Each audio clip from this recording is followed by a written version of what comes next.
नमस्कार, आप देख रहे हैं फर्स्ट फास्ट इंडिया न्यूज और मैं हूं आपके साथ हेमा साहू। वक्त हो चला है फटाफट 50 खबरों का, लेकिन उससे पहले एक नजर आज की प्रमुख सुर्खियों पर। कांग्रेस जनता पार्टी के लिए आई अच्छी खबर। जंतर मंतर पर प्रदर्शन के बीच दिल्ली हाई कोर्ट ने एक्सेल अकाउंट फिर चालू करने का आदेश दिया। दिल्ली की महिलाओं को मिलेगा बड़ा तोहफा। रक्षाबंधन पर सरकार देगी अब हर महीने 2500। पीएम मोदी को मिला इंडोनेशिया का सर्वोच्च मेडल ऑफ ऑनर अवार्ड। बोले यह दोनों देशों की भावनाओं का सम्मान है। ईरान ने हार्मुज में फिर शुरू किए हमले। 2 जहाजों पर मिसाइलें दागी, समझौते पर मंडराया खतरा। शियाओं के धार्मिक शहर कोमे खामिनेई की अंतिम यात्रा शुरू हुई। लगातार दूसरे दिन लाखों लोग शामिल हुए।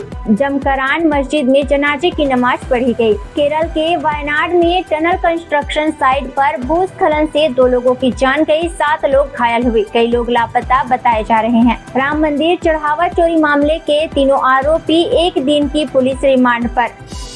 राम मंदिर चढ़ावा प्रकरण पर कांग्रेस की सद्बुद्धि यात्रा। हाईकोर्ट के स्टिंग जज से जांच कराने की मांग की। चंपत राय विहिप के अंतर्राष्ट्रीय उपाध्यक्ष बने रहेंगे। चढ़ावा चोरी के 5 आरोपियों को रिमांड मिलेगी। पुलिस अयोध्या कोर्ट पहुंची। अन्ना हजारे को लेकर बोले कांग्रेस जनता पार्टी के अभिजीत दीप के कहा 60 से 70 के अधिक उम्र के लोगों को रिटायरमेंट ले लेनी चाहिए, चाहे वह नेता हो या सामाजिक कार्यकर्ता। अयोध्या के बाद बद्रीनाथ में चढ़ावे की गड़बड़ी का मामला सामने आया तो मायावती ने की ट्रस्ट प्रबंधकों की जांच की मांग। राम मंदिर ट्रस्ट की बैठक के बाद बोले कोषाध्यक्ष गोविंद देवगिरी महाराज। कहा चंपत राय की छवि अभी भी बेदाग है। दिल्ली में मौसम बदला, भारी बारिश की चेतावनी के साथ अलर्ट हुआ जारी। राम मंदिर चढ़ावा चोरी मामले में 70 घटनाएं सीसीटीवी में हुई कैद। गिनती करने वाले जेब जूतों में नोटों की गड्डियां छिपाते दिखे। अनिल मिश्रा लापरवाह बने रहे, एसआईटी की रिपोर्ट में हुआ खुलासा। काला हिरण फिल्म प्रोड्यूसर को जान से मारने की धमकी मिली। पाकिस्तानी आतंकी बताने वाले ने वीडियो भेजा, कहा रिलीज की तो बम से उड़ा देंगे। भारत से ब्रह्मोस मिसाइल खरीदेगा इंडोनेशिया। ऑपरेशन सिंदूर में इस्तेमाल अस्त्र मिसाइलें की भी हुई डील। मोदी को इंडोनेशिया का सर्वोच्च सम्मान मिला। विदेश सचिव विक्रम मिश्री का कार्यकाल तय समय से 1 वर्ष बढ़ा दिया गया है। उनका मौजूदा कार्यकाल 14 जुलाई 2026 को समाप्त होना था, लेकिन अब वह अगले आदेश तक विदेश सचिव के पद पर बने रहेंगे। गुजरात सरकार ने बच्चों और किशोरों की स्वास्थ्य सेवाओं को बेहतर बनाने के लिए हेल्थ पासपोर्ट योजना शुरू की है। इसके तहत जन्म से 18 वर्ष तक के हर बच्चे का हेल्थ रिकॉर्ड तैयार किया जाएगा, जिससे इलाज और स्वास्थ्य निगरानी आसान हो सकेगी। पंजाब सरकार ने महिलाओं के लिए सत्कार योजना की पहली किस्त जारी कर दी है। योजना के तहत 1 करोड़ 10 लाख से अधिक महिलाओं के खाते में 3000 भेजे गए हैं। सरकार का दावा है कि पात्र महिलाओं को साल भर में कुल 36,000 की आर्थिक सहायता राशि दी जाएगी। कोलकाता में टीएमसी सांसद अभिषेक बनर्जी के घर पर पथराव का मामला सामने आया है। अभिषेक बनर्जी ने घटना का वीडियो साझा करते हुए इसे गंभीर सुरक्षा चूक बताया है। टीएमसी ने मामले की निष्पक्ष जांच और दोषियों के खिलाफ कड़ी कार्रवाई की मांग की है। पाकिस्तान में 125 वर्ष पुराने एक गुरुद्वारे को गिराए जाने की खबरों पर भारत ने कड़ी आपत्ति जताई है। विदेश मंत्रालय ने इस घटना की निंदा करते हुए कहा कि सिखों के पवित्र धार्मिक स्थल को निशाना बनाना बेहद निंदनीय है। प्रधानमंत्री नरेंद्र मोदी की अध्यक्षता में हुई केंद्रीय कैबिनेट की बैठक में कई बड़े फैसलों को मंजूरी मिली। दिल्ली की द्वारका टनल परियोजना को हरी झंडी दे दी गई है। इसके अलावा कानपुर करबई की ग्रीनफील्ड हाईवे परियोजना को भी मंजूरी दी गई है, जिससे उत्तर प्रदेश में सड़क संपर्क और बेहतर होने की उम्मीद है। व्हाट्सएप के नए यूजर नेम फीचर को लेकर केंद्र सरकार सतर्क हो गई है। सरकार ने संभावित धोखाधड़ी की आशंका जताते हुए कंपनी को नोटिस भेजने का फैसला लिया है। सरकार का कहना है कि इस फीचर का गलत इस्तेमाल कर लोगों से ठगी की जा सकती है। जुलाई की शुरुआत के साथ सरकार ने कमर्शियल एलपीजी सिलेंडर के दाम में बड़ी राहत दी है। 19 किलो वाले वाणिज्यिक गैस सिलेंडर की कीमत में 183.50 रुपए की कटौती की गई है। हालांकि 14 किलो वाले घरेलू रसोई गैस सिलेंडर की कीमतों में कोई बदलाव नहीं किया गया है। भारतीय एयरलाइन कंपनी इंडिगो ने यात्रियों के लिए नई सुविधा शुरू की है। अब केवल केबिन बैग के साथ यात्रा करने वाले घरेलू यात्रियों को हवाई किराए में विशेष छूट मिलेगी। टिकट बुकिंग के दौरान यात्री इस विकल्प को चुन सकेंगे। कंपनी का कहना है कि इस पहल से बिना चेक इन बैगेज वाले यात्रियों को कम किराए का लाभ मिलेगा। सरकार ने घरेलू उद्योगों को राहत देने के लिए 40 जरूरी पेट्रोकेमिकल उत्पादकों के आयात पर शून्य सीमा शुल्क की अवधि 15 दिन और बढ़ा दी है। यह राहत 15 जुलाई तक जारी रहेगी ताकि वैश्विक सप्लाई चेन में आई बाधाओं का असर भारतीय उद्योगों पर कम पड़े।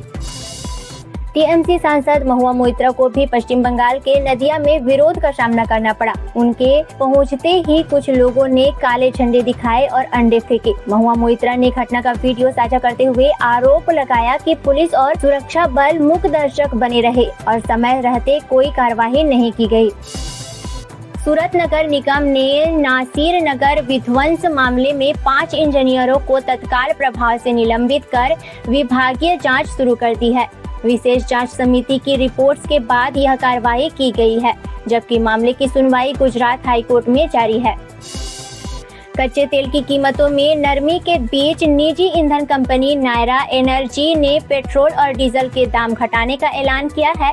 कंपनी ने पेट्रोल की कीमत में 5 रुपए प्रति लीटर और डीजल में 3 रुपए प्रति लीटर की कटौती की है। पिछले 2 वर्षों में पहली बार किसी निजी कंपनी ने खुदरा ईंधन की कीमतें कम की है।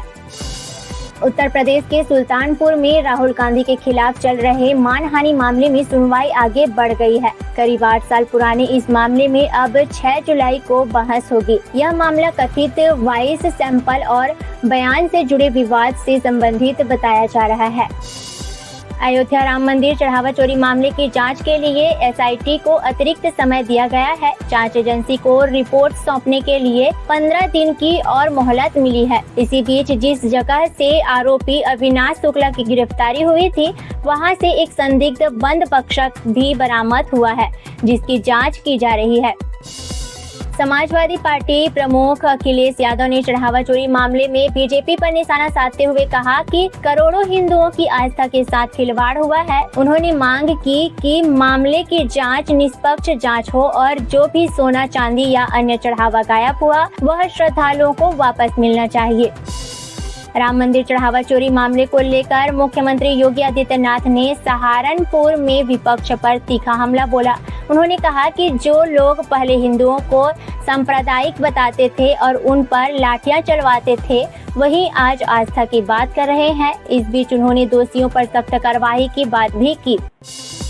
आम आदमी पार्टी के राष्ट्रीय संयोजक अरविंद केजरीवाल ने भी चढ़ावा चोरी को लेकर बीजेपी पर हमला बोला। उन्होंने कहा कि अगर बीजेपी के लोग भगवान राम को सच में मानते तो मंदिर में चोरी जैसी घटना नहीं होती। केजरीवाल ने यह भी सवाल उठाया कि केंद्रीय गृह मंत्री अमित शाह अब तक राम मंदिर दर्शन के लिए क्यों नहीं गए।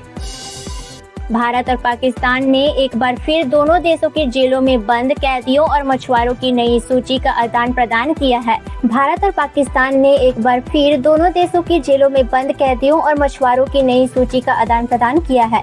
भारत ने बताया कि उसकी हिरासत में 386 पाकिस्तानी नागरिक और 53 मछुआरे हैं। वहीं पाकिस्तान ने अपनी जेलों में बंद 52 भारतीय नागरिकों और 198 भारतीय मछुआरों की सूची भारत को सौंपी है। उत्तर प्रदेश में मानसून ने दस्तक देती है। अलीगढ़ में तेज बारिश और हवाओं के चलते लोगों को भीषण गर्मी से राहत मिली है, लेकिन कई इलाकों में जलभराव की स्थिति बन गई है। सड़कों पर यातायात प्रभावित रहा और प्रशासन ने लोगों से सावधानी बरतने की अपील की है। पुणे में चर्चित केतन हत्याकांड की जांच में पुलिस ने एक बार फिर क्राइम सीन रिक्रिएट किया। आरोपी चेतन चौधरी को घटना स्थल पर ले जाकर पूरे घटनाक्रम को दोहराया गया और उससे विस्तार से पूछताछ की गई। पुलिस का कहना है कि जांच तेजी से आगे बढ़ रही है और दोनों आरोपी फिलहाल 3 जुलाई तक पुलिस हिरासत में ही रहे हैं। दिल्ली के सागरपुर में हनुमान चालीसा पाठ को लेकर तनाव की स्थिति बन गई है। हिंदू संगठनों और पुलिस के बीच तीखी बहस हुई है। इलाके में अतिरिक्त पुलिस बल तैनात किया गया है और प्रशासन हालात पर लगातार नजर बनाए हुए है।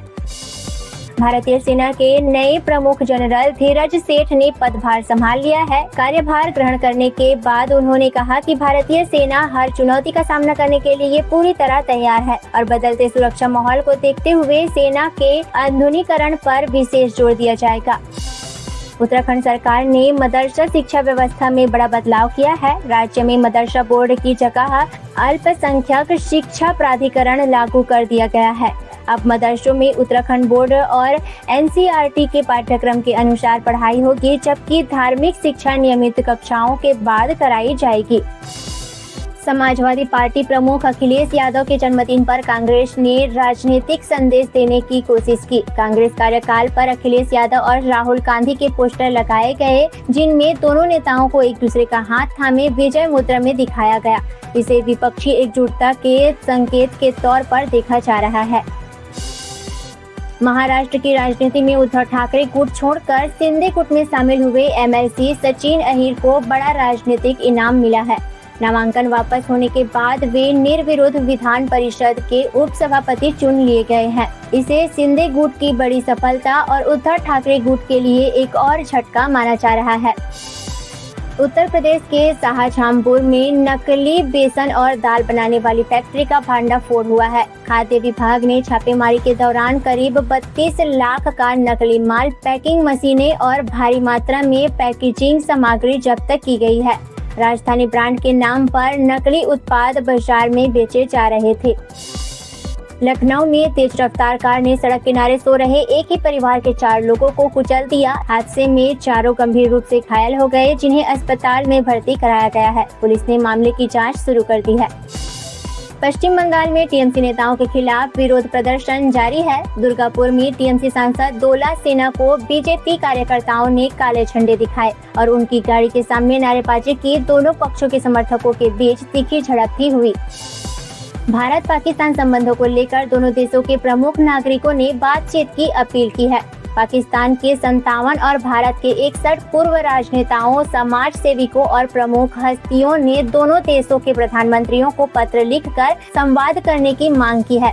उनका कहना है कि बातचीत ही दोनों देशों के बीच तनाव कम करने और स्थायी शांति का रास्ता निकाल सकती है। वाराणसी के दालमंडी इलाके में सड़क चौड़ीकरण अभियान के तहत अतिक्रमण हटाने की बड़ी कार्रवाई की गई है। सुबह से बुलडोजर चलाकर कई अवैध निर्माण हटाए गए। कार्रवाई के दौरान सुरक्षा के लिए भारी संख्या में पुलिस, पीएलसी और पैरामिलिट्री बल तैनात रहा। प्रशासन के वरिष्ठ अधिकारी भी मौके पर मौजूद रहे। अंडानी पोर्ट्स और एमएससी ग्रुप के बीच अब तक की सबसे बड़ी विदेशी निवेश डील हुई है। एमएससी ग्रुप की कंपनी TIL AVPPL में 49% हिस्सेदारी खरीदेगी। इस सौदे की कुल वैल्यू करीब 0.85 अरब डॉलर आंकी गई है। दिल्ली के इंदिरा गांधी अंतर्राष्ट्रीय एयरपोर्ट पर कस्टम विभाग ने बड़ी कार्रवाई करते हुए नशीले पदार्थों की तस्करी का भंडाफोड़ किया है। बैंकॉक से आए यात्रियों के पास से करीब 5 करोड़ 56 लाख कीमत का गांजा बरामद किया गया है। जेडी वेंस बोले, अमेरिका और ईरान के बीच दोहा, कतर में अप्रत्यक्ष तकनीकी बातचीत अच्छी तरह चल रही है।